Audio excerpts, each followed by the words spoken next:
नमस्कार सगळ्यांना. खूप दिवसानं मी ब्लॉग करत आहे. तर ब्लॉग करण्याचं कारण म्हणजे असं आहे, एका दादानं मला कमेंट्स केली की ताई तुमचं किचन रूम मला थोडं वेगळं वाटत आहे, तर तुम्ही कुठं शिफ्ट झाले आहेत का, की कुठं राहायला गेले आहेत का, ते आम्हाला सांगा तुम्ही. तर आता सगळ्यांना कमेंट्स करणे, पर्सनली सांगणे हे थोडं खूप कठीण होतं, डिफिकल्ट होतं माझ्यासाठी.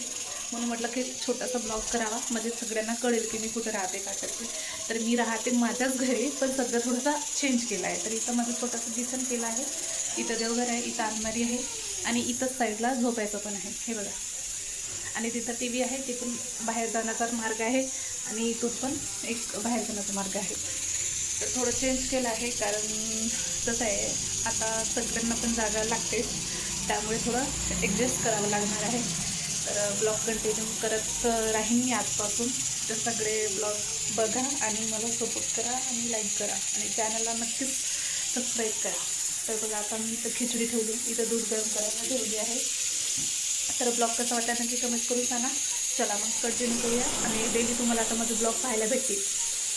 बाय.